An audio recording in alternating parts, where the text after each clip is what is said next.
Welcome back to the Core Dungeon Framework tutorial series. In this video, we'll discuss how to customize the props that are used in each of the dungeons and keep them organized within the context of the project. We'll also discuss how to build around the existing behavior of the AIs or change it.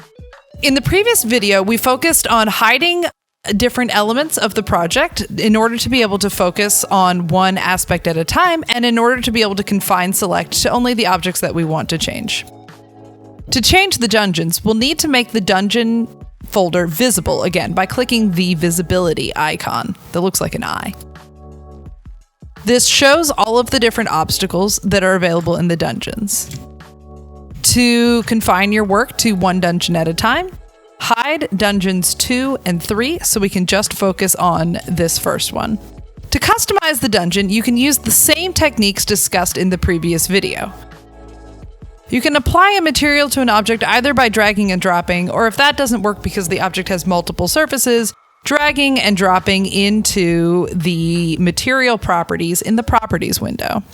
You can also change the mesh on an object by selecting that object, returning to the mesh object, and selecting a new one.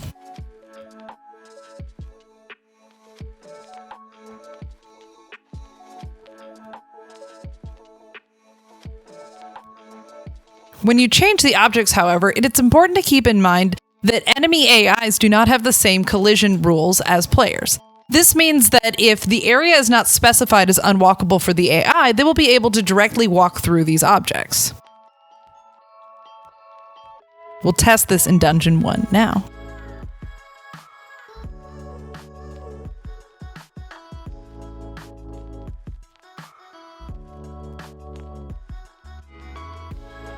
To make sure that we build around the existing AI rules or update those rules to match our new build, select the nav mesh object, unlock it, and restore its visibility property to force on. This will allow you to visualize the boundaries that are currently observed by the AIs. In this case, the rock can be moved slightly to the left and made slightly narrower in order to make the AI behavior match the rules that the player will have for navigating the dungeon.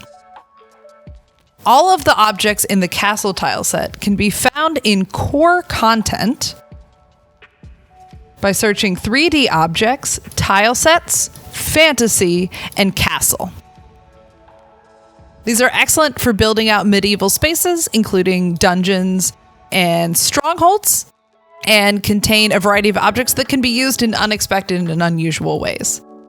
All of the example fantasy props can be found under props and fantasy and are available here as well. You can select any object